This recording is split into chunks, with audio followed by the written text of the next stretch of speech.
I really just want somebody who's going to aggressively fight for me in court. Is that too much to ask? Filing an eviction should not be complicated. There's got to be an easier way. Nothing frustrates me more than having to wait for my attorney to call me back. I need them now. What I really need from my law firm is someone who can provide my staff training so we actually can stay out of trouble. When you have property management problems, we have your solutions. This is the Zona Law Group podcast with the experienced attorneys from Zona Law. Good afternoon. Welcome to our podcast. It is June 10, 2020. And my name is Matt Koglmeier of Zona Law, and I'm here with Mark Zinman of Zona Law. Welcome, Mark. Welcome, Matt. Good afternoon. Glad to have you with the esteemed Mark. We're going to pick your brain a little bit today. I like that. It's a little odd being on this side of the table, so I like the change. Well, turnabout's fair play. Listen, we've gone through a lot with this COVID. A lot of changes, a lot of things that have happened with our clients, with the landlord law in particular, both on a state and federal level.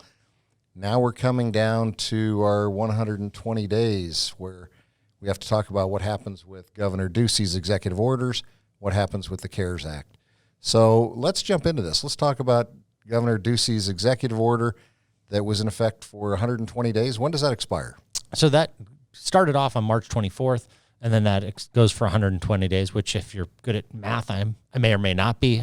You're looking at July 22nd that expires. I think we're both on the same page with that. It looks like July 22nd.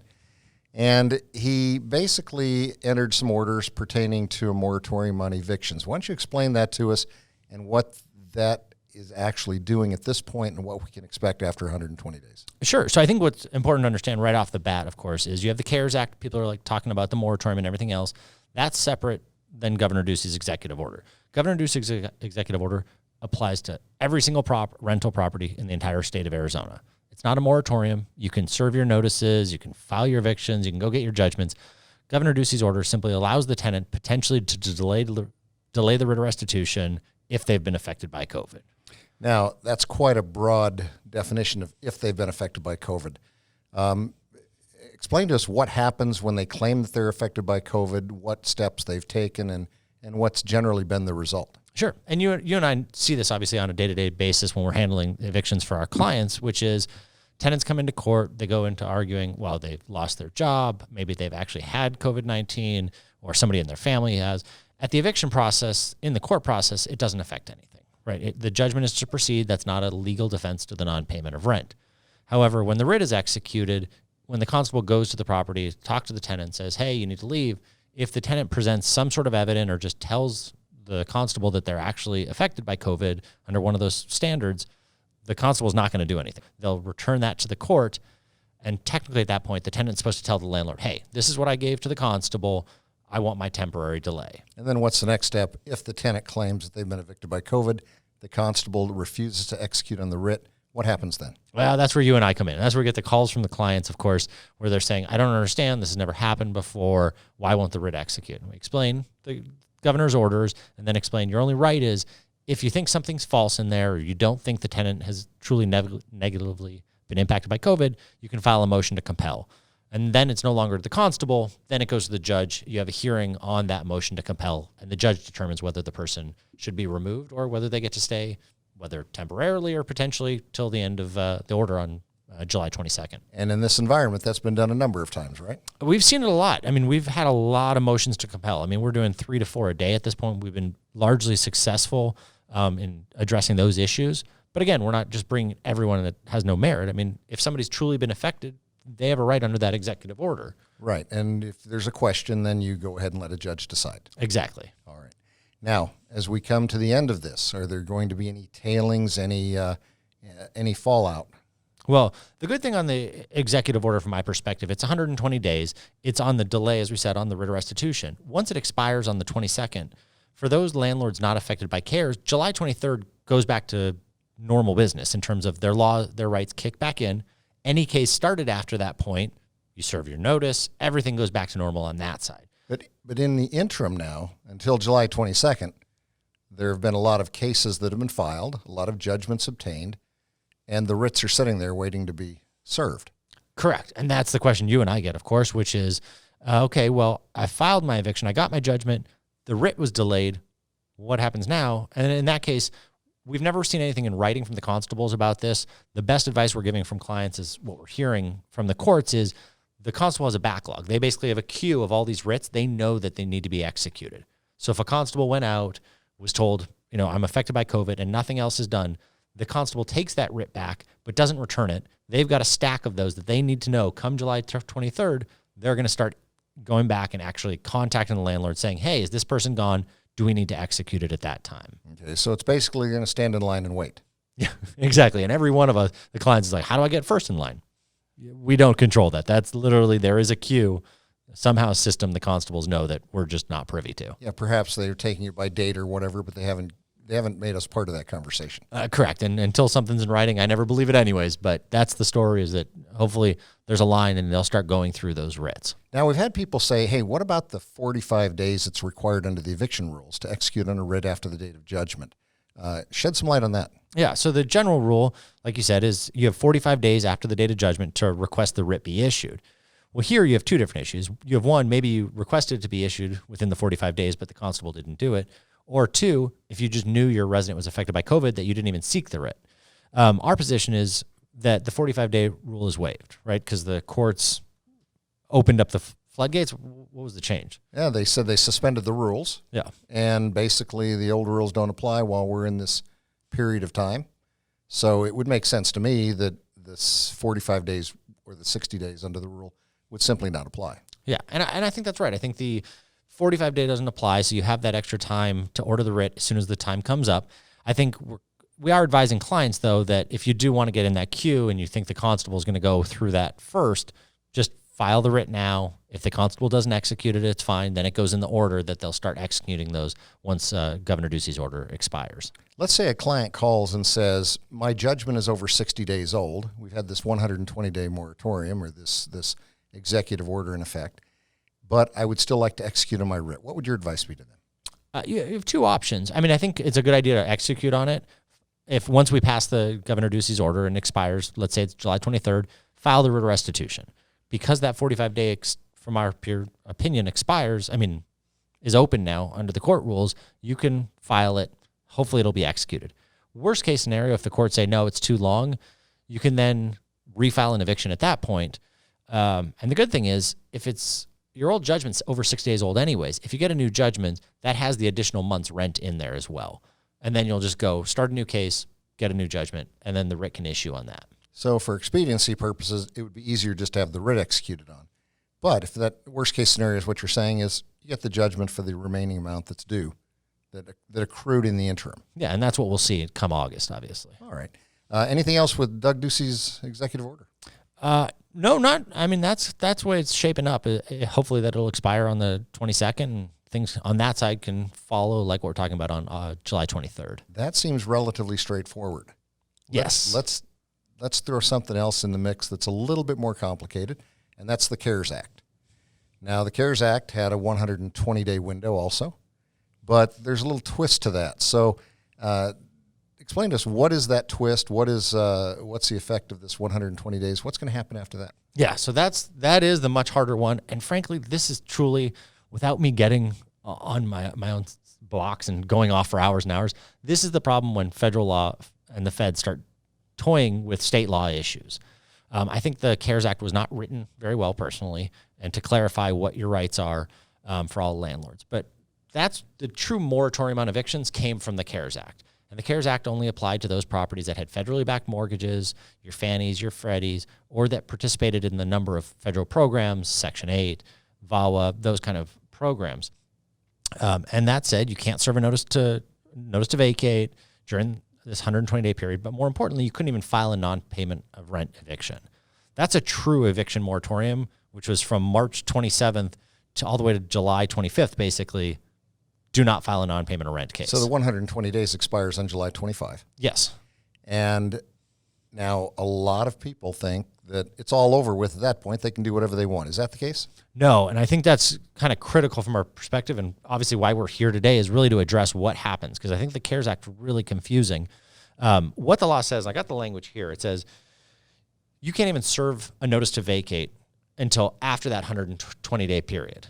And then what happens? Is there some additional requirements? That's where everything gets even more and more vague, of course. So we really have looked at it, and there's 3 different interpretations. So the language itself says, after you serve the notice to vacate, you may not require the tenant to vacate the covered dwelling unit before the date that is 30 days after that notice.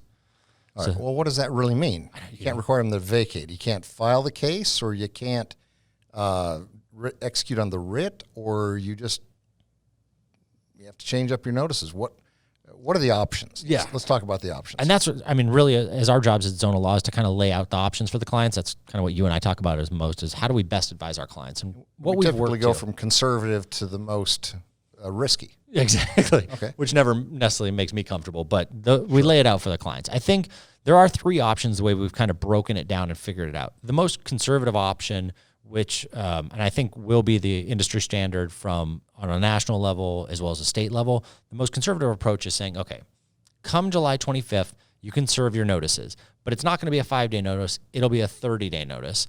And once that 30-day notice expires from when you served it, then you can file your evictions. So the notices effectively will start the end of July, and then it won't be till the end of August that these properties that were governed by the C.A.R.E.S Act can then start filing their evictions. So you have that 30-day window under the statute. So there's 2 options. You could serve the normal 5-day notice that we have and wait to file, or would you suggest that the 5-day notice be modified to say 30 days? Yeah, I think that's a really good idea to address it, to actually specifically say we're not going to be filing, or change it from a 5-day notice for non-payment to a 30-day notice to non-payment. Because if you're going to approach it and follow that, what I believe will be the industry standard, you might as well be laid out for the resident as clear as possible, right? Sending them a 5-day and then waiting 30 days doesn't help as much as actually telling them we're not going to file until 30 days. Seems there might also be some risk if a judge later on, if it became an issue in litigation, ruled that the requiring to vacate includes a notice to vacate, and then you're telling them 5 days when the statute says you've got 30 days. Yeah. So it seems like you're creating more problems if you don't change the notice. Yeah, the clearer you can be, I always prefer. So that's the first one. You serve your notice, but you have to wait the 30 days because it says you can't require them to vacate within 30 days. The other option, which I think still complies with exactly that language, because it says you can't require the tenant to vacate before 30 days. Well, the way I interpret that is, as a second option, a bit riskier, if you will, would be a landlord wait till the end of July, serve their notices, they could file their evictions, they could get their judgments, but not execute the writ of restitution until after 30 days, because that's when you, quote, require the tenant to vacate the property. Right. And so if you're reading that literally, and that's one of the things you had mentioned earlier, the statute is poorly written. Yeah. And you're not alone in that opinion. There's a lot of people out there that a lot of good legal minds think, hey, it was rushed and it probably wasn't well thought out, and we don't have the clarity that we would love to have. So No question. Option number 2, it looks like it might pose a little bit more risk, but it is an option if you wanted to go out a little more aggressive. Yeah, and I think there's strong language in there as to why that's an appropriate way to go, but it is more risky. And when we're saying risk, what is the risk? Well, the risk would be you'd be violating the C.A.R.E.S Act, and then you potentially have penalties under federal law. Yeah, I'm not one that ever wants to obviously violate federal law. It's not a good way to go. We try and advise clients not to violate federal law. Or to violate any law. I think that's under our oath. Yeah, exactly. We're not going to encourage that. It does scare us. Now, you can actually get a little more aggressive with this, with the third option. Yeah, so the third option is the way the statute's written, it says you can't issue a notice to vacate until the end of the period. Well, from our standing, a notice to vacate is not a non-payment of rent case. So if you wanted to go the riskiest, you take the position that, okay, a notice to vacate under any law is not a non-payment of rent. Therefore, you can serve your non-payment of rent, you can file your eviction, and that 30-day period doesn't even apply because that applies to, non-renewals, notice to vacate. This is really a non-payment of rent issue. How solid is that one? I actually like the argument, but it is more risky because then you can, if you go into the legislative intent of what Congress wanted, maybe that's not what they wanted, but the way they wrote it, I think there's an argument that that's actually true. Sure. And there's a lot of arguments on both sides with option 1, option 2, and option 3. But what I'm hearing you say is there are probably less risks under option 1. Yes, and I do think that's going to be the industry standard moving forward. And again, it's a question of what risk tolerance is for a landlord. We're we're here as counsels, right? We advise. That's our job. It's up to the client as to how much risk they would like to take. Correct. And some are more conservative, some are more aggressive. So let's talk about something else. We're looking now at, there have been hearings today on a federal level concerning the eviction issues in the United States. Shed some light on that. Yeah, so there are hearings going on day in and day out. Today, I listened to that hearing, the Subcommittee for Housing Development, Insurance, and they're ones that a lot of this stuff comes out of on the federal level. And they had experts come on and testify as to what all the impact of was the C.A.R.E.S Act. There's a proposal called the HEROES Act out right now, which doesn't seem to be getting a lot of traction. But basically, what's going on in our country now across the board, there is still talk of another stimulus package. There's still talk of how COVID-19 is affecting landlords, how it's affecting tenants. And so beyond what you and I are discussing today, I think there is a concern of we don't know what the feds are going to do yet. And so while we're talking about July 23rd, 25th right now, we really have to wait and see. Well, even the C.A.R.E.S Act came as a surprise to a lot of us with the moratorium. I think you're the one that was thumbing through the act and finally found the moratorium. And that's what I do on weekends, exciting weekends. And, lit it up like a torch, and everybody started saying, oh, my gosh, how do we deal with this? And so since it was passed, we've all been reading it, all been dealing with it. Even as late as today, we're still reading it, trying to figure out what it means to see what we can advise clients to do and what would be the best route for them. So, what you're saying, we're also looking at potentially another moratorium. I mean, anything's possible. I think nothing is off the board. What I've heard from insiders is that Congress on a national level is looking at anything. Governor Ducey, I think, still hasn't ruled anything out just because of the spike in COVID-19 here in Arizona right now, that we really have to stay on top of it. I guarantee you, very cheap pitch, I'll tell you, we'll be back here for a podcast if any new laws come out, of course. Probably in the next 30 to 40 minutes. Could be. Exactly. All right, so let's recap a little bit. If a client was going to call you and say, listen, I know this thing is coming up in July 25. We've got the federal moratorium that's going to be gone July 22. Governor Ducey's executive order is going to be expired. I want to start filing evictions again. I want to do it. What would you tell them? Yeah, so the question, every Zona client that calls in, our first question, of course, is, before I can advise you, are you governed by C.A.R.E.S or not? Because if they're not governed by C.A.R.E.S and you're just under Ducey's order, then July 23rd, theoretically, all new cases are normal, and it's just really processing the writs on the old cases. We're talking about the federally backed loans and the limited scope under the C.A.R.E.S Act, which is actually quite broad. Yeah. And so if you go into the C.A.R.E.S Act, then, of course, you have those three things that we're talking about, which is you convert your 5 days to a 30-day potentially, in which case notices can start going out. July 26th, I believe, is a Sunday. So the next day, the next Monday, you serve your notices. You have to wait 30 days, file your evictions at the end of August. The second option, a bit riskier, which is you serve your notices, you file your cases, you wait on the writs. And then the third most aggressive, which is you take the position that the notice to vacate is not non-payment, and you simply proceed normal once that 120 days expires at the end of July. Perfect. All great information. Thanks for shedding the light on all of this. Appreciate having you today, and thanks for leading this one. This is great sitting in this chair. You get the hard work. This is kind of fun too. So anyway, thanks for being with us. We hope you join us the next time. Here with Mark Zinman. Thank you, Mark. And we'll see you all next time. Thank you.